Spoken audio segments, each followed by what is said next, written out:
No les prometo muy cortito, pero sí dinámica para que estemos todos despiertos.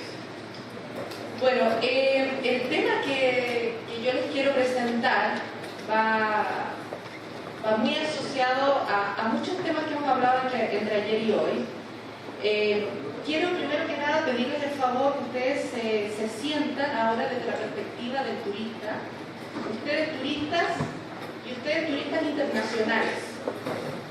Eso inmediatamente nos hace vernos y sentirnos vulnerables a la hora de salir de nuestro país.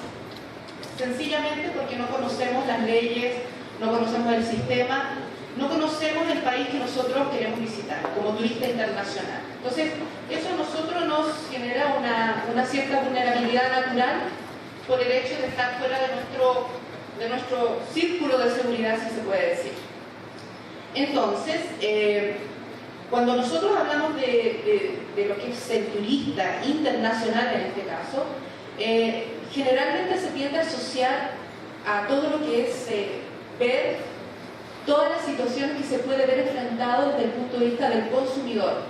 De hecho, hoy en la mañana Alejandro de la OMT nos estuvo justamente hablando de un tremendo proyecto a nivel internacional de lo que implica poner de acuerdo y tener códigos de conducta internacionales en ese sentido. Eso es un tremendo desafío que está asumiendo la OMT. Ahora bien, el turista debe verse desde una doble óptica, desde la óptica del consumidor y desde la óptica del individuo. No es sorpresa, por ende, que la Declaración Universal de Derechos Humanos, el artículo 24, diga justamente que todos tenemos derecho al ocio, al tiempo libre. ¿Pero por qué? Porque justamente esto va asociado a lo que significa el desarrollo humano. El turismo es una actividad que permite, que realmente favorece y que debe promover el desarrollo humano. Eso forma parte de la misión de la actividad turística. ¿Por qué? Porque el turista, por sobre todo, más allá de ser un consumidor, es un individuo. Y al ejercer su derecho al ocio, al ejercer su derecho al tiempo libre, esta persona, a partir de esto, humanamente se va a desarrollar mejor y va a poder tener una mejor calidad de vida. Entonces estamos hablando de un tema bastante profundo. En ocasiones, o lamentablemente, muchas veces se tiende a asociar al turista desde el punto de vista del consumidor. Entonces, por ende, esta ponencia vamos a quitarnos el chip consumidor y vamos a hablar desde la óptica de lo que le pasa al turista cuando está fuera de su país, porque se cometen muchas veces violaciones importantes de sus derechos humanos, de sus derechos como individuo. Y frente a eso, las administraciones nacionales de turismo, los organismos internacionales, las convenciones internacionales debiesen estar preparados para abordar este tema. Entonces, porque cuando uno tiende a pensar en el turismo, uno dice, bueno, consumidor, o piensa también en la asistencia consular cuando se le pierde su pasaporte, cuando le privan de libertad, pero resulta de que el turista se ve enfrentado a una serie de otras problemáticas. Entonces me permití coger aquí 5 casos que son de la vida real, de situaciones en las que se ve enfrentado el turista, para que luego nos preguntemos cómo nosotros como Estado, cómo nosotros como proveedores de servicios, cómo nosotros desde el ámbito internacional estamos o no estamos haciendo algo. ¿Existen instrumentos a nivel internacional para poder hacer algo? ¿Y qué podrían ser ciertas acciones que en el plazo más mediático podríamos nosotros hacer para mejorar esta situación si requiriese una mejora? Pero bueno, vamos a ver un poquito los casos para hacerlo ya más gráfico, ¿no? Entonces, el primer caso, este fue y todos son casos reales, de una turista de Perú que viajó a la Unión Europea. Esta turista se fue con una amiga que bueno, coincide que era de Chile, y lo que le pasó es que antes de irse al extranjero, vio en la página del Ministerio de Relaciones Exteriores del país donde iba a ir, vio que no necesitaba visado. Por ende, Ministerio de Relaciones Exteriores, página oficial, pues ella no solicitó visado. Al llegar a la entrada de este país, le dice, señorita, usted necesita visado. No, yo no necesito visado. No, usted necesita visado. ¿Sabe que usted en la página de Relaciones Exteriores decía que no necesita? Ah, bueno, pero es que esta página no está actualizada. ¿Qué pasó a partir de ahí?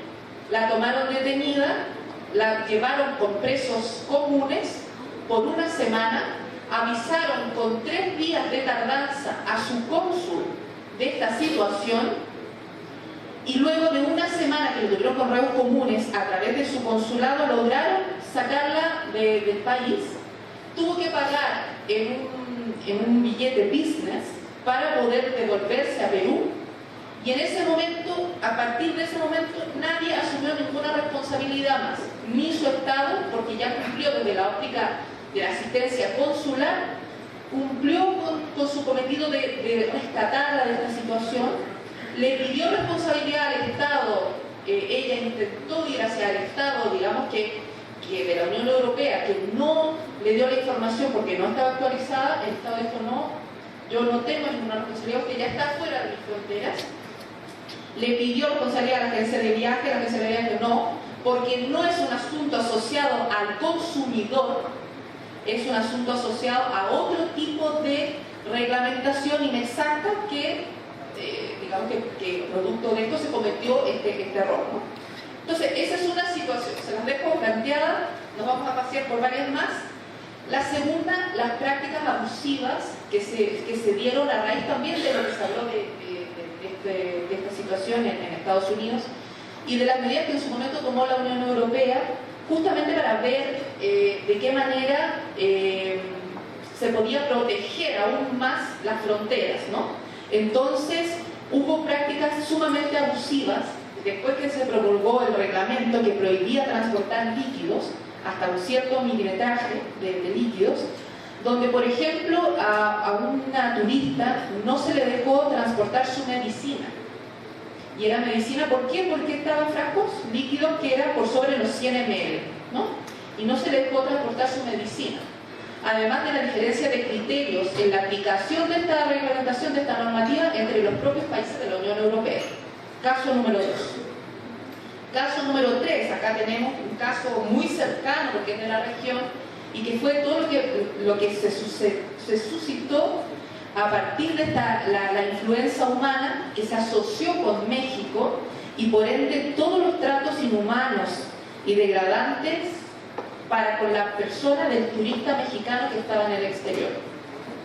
Si bien el consulado actuó de la manera más rápida para poderlos llevar de los distintos países a estos turistas y devolverlos a México, ¿qué pasó en este caso con todos estos tratos tan inhumanos y degradantes que los llevaron, por ejemplo, en un país de Asia y los encerraron digamos que en un hotel, y de ahí los sacaron por la noche 4 delincuentes y los montaron en un avión? ¿Qué pasa también en ese sentido cuando de repente los países deciden cerrar las fronteras aéreas o deciden temporalmente poner nuevos requisitos a lo que son los visados? Y por ende se restringía el acceso de los turistas mexicanos internacionales a otros estados de la propia región, vecinos y amigos, en este caso de México, con el consiguiente costo, no solamente económico, sino que moral, a pesar de que México en su momento avisó de la situación siguiendo los protocolos que se daban desde la Organización Mundial de la Salud. Este es otro caso, ¿no? Ahora, caso número 4. Estamos hablando de lo que fue la negativa a dar atención a una turista en un país de Oriente Medio por no contar con su libreta de familia. En general, nosotros como turistas cuando viajamos al exterior no pensamos que debemos llevar nuestra libreta de familia, no es algo que se solicita, ¿verdad? Y en este caso, en el caso de una emergencia de este tipo en un país de Oriente Medio, no se le quería atender a esta turista porque no contaba con su tarjeta de familia, ¿no? Perdón.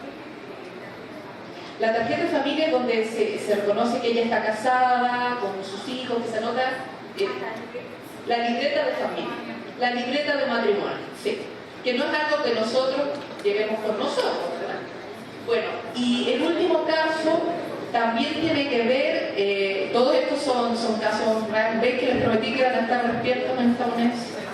Bueno, y el último caso tiene que ver justamente con los tratos discriminatorios a los que se dio afecta una turista cuando estuvo en un choque de vehículos en otro país. Hablaba otro idioma, a pesar de que hablaba inglés, era un país de habla inglesa, y esta turista entendió perfectamente lo que hablaba la gente de ambulancia y decía: no le tome la patente al vehículo que venía este conductor en estado de ebriedad, exceso de velocidad, no se lo tome, no le tome la patente a este vehículo, porque realmente a quienes dañó son dos turistas y estos se van. Y realmente fue eso lo que dijo el servicio de emergencia: démosle o sea, atendámonos desde el punto de vista de la emergencia, pero no iniciemos ningún tipo de procedimiento, no llamemos a la policía, porque estos son turistas internacionales y se van a ir en pocos días. Este caso, el último, lo conozco muy de cerca porque este caso soy yo. Y esto fue justamente lo que inspiró todo este estudio desde la óptica del individuo, del turista, humanizando al turista como individuo asociado también al punto del consumidor, pero ahora ya humanizándolo, ¿no? Entonces, si ya nos vamos ahora a los instrumentos legales existentes, nos damos cuenta en primer lugar que la propia Declaración Universal de Derechos Humanos habla de justamente estas infracciones, el respeto de la dignidad y los derechos de todos los individuos, que no se haga una discriminación por origen nacional, por diferencia religiosa, se prohíben los tratos inhumanos y degradantes, se prohíbe el ser tratado arbitrariamente o detenido, preso, arrestado, como fue el caso de México, se habla del derecho a circular libremente. Entonces vemos que ya la Declaración de Derechos Humanos, además de hablar del derecho al ocio, también habla de todos estos respetos que son por sobre la dignidad del individuo. Y estamos viendo que en estos 5 casos, y hay muchísimos más, se están transgrediendo justamente estos derechos universales del ser humano. Entonces, por supuesto que acá uno podría decir, claro, la Declaración Universal de Derechos Humanos es una cuestión donde se habla solamente de principios, que es como el Código Ético Mundial para el Turismo. Sin embargo, existen mecanismos a nivel internacional, regional o nacional que pueden permitir, que ha pasado con el Código Ético, que hay muchos países que lo han puesto como parte de su legislación nacional, que de alguna manera nosotros aseguremos una protección hacia el turista. Y en ese sentido, un instrumento clave en el ámbito internacional es la Convención de Viena sobre Relaciones Consulares, de la cual el 98% de los Estados miembros de la Organización de Estados Americanos ha ratificado la Convención de Viena. Por ende, eso da una señal muy potente que son instrumentos, que son tratados jurídicamente vinculantes que obligan a los estados a hacer algo. Entonces, la propia Convención de Viena ya en esos años habla de lo que implica las funciones consulares y habla de la extensión de pasaportes y documentos de viaje, la parte de prestar ayuda y asistencia a sus nacionales, actuar en calidad de notario, velar por los intereses de sus nacionales en el territorio, representar a sus nacionales o tomar medidas para representarlos ante los tribunales si ellos no tienen, digamos, alguna posibilidad de representación de manera propia, y comunicar a sus nacionales un poco qué está pasando, ¿no? Entonces, si vemos las competencias por parte de lo que otorga la Convención de Viena a los estados que están firmantes, el 99% de organismos que son miembros de la Organización de Estados Americanos, vemos que efectivamente todos los problemas de los que hemos estado hablando podrían solucionarse a través de una aplicación, de una implementación de la Convención de Viena. Sin embargo, hay un problema. ¿Qué es lo que pasa? La Convención de Viena, su origen, su razón de ser fue la protección de los nacionales residentes en otro estado. Acá no se pensó en que hay algunos nacionales que están en visita temporal, y esos son los turistas. Entonces, hay un tema acá de fondo que es absolutamente solucionable, que es, desde la óptica de los instrumentos internacionales, darle una óptica más allá del nacional residente, a través de la caracterización y de enfatizar los estados, la característica de temporalidad de visita del turista. A partir de eso, esta Convención de Viena podría adaptar procedimientos, porque no es que los estados no quieran dar protección, es que verdaderamente, como su razón de ser fue otra, apoyar a sus nacionales que permanecen en el país, verdaderamente no se han planteado el poder trabajar en una reglamentación o en una adaptación del procedimiento a los turistas internacionales. Entonces, este es un punto sumamente importante y muy sólido, porque los propios estados signatarios de la Convención podrían, en el ámbito de sus competencias consulares, decirle a sus consulados: señores, aquí hay una situación, es muy importante porque económicamente el turismo también es importante para nuestro país, por favor apóyennos en la actualización de los procedimientos para que respondan a situaciones como las que vimos anteriormente, porque muchas de esas situaciones no se solucionan. ¿Por qué? Por la temporalidad de la visita. Los estados se escudan en esa temporalidad para no hacer nada, porque no pueden hacer nada, o si pueden, deciden darle las competencias al estado de cual es nacional, y ahí ya se pierde. Entonces, el primer mensaje aquí: ¿contamos con instrumentos internacionales? Sí. ¿Pero qué falta? Una mayor sensibilización, en este caso de las oficinas consulares, para que puedan adaptar esos procedimientos a lo que son los turistas internacionales. Ahora, también aquí hay un rol sumamente importante por parte de los organismos regionales. Los organismos regionales tienen absolutamente muchísimo que decir. Y en ese sentido me he permitido mostrar cómo, en este caso la Unión Europea, está trabajando la parte de asistencia y protección consular, pero a la vez está tomando una serie de otras medidas justamente para adaptar la Convención de Viena y hacerla un poco más a medida de la situación de lo que es el turista, desde el turista internacional. Entonces, estamos hablando que, en primer lugar, lo que está haciendo la Unión Europea es establecer un número único de teléfono a nivel de atención para los turistas dentro del marco de la Unión Europea. Lo segundo, se han preocupado de sensibilizar a los medios profesionales para que ellos tengan claro cuáles son las competencias y cuáles son los problemas reales a los que está sometido el turismo internacional.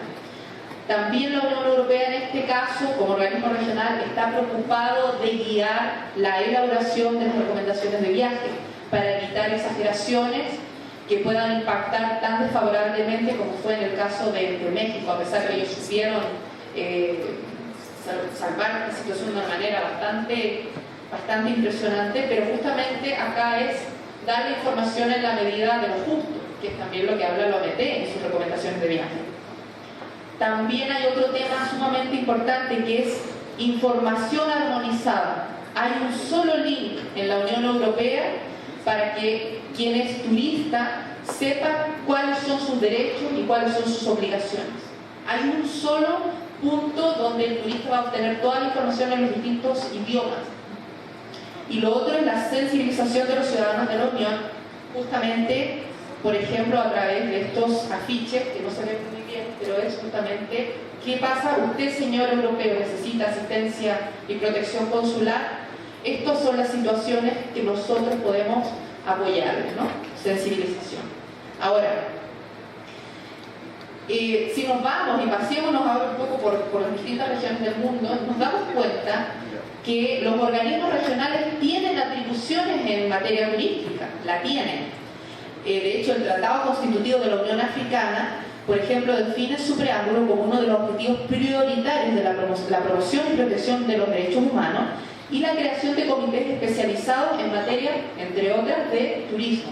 Por ende nos damos cuenta que las competencias están presentes, se puede hacer algo, pero sin embargo probablemente no se esté haciendo nada porque no nos hemos planteado esta parte de la vulnerabilidad del turista y de pensar a este turista como individuo más que solo como consumidor.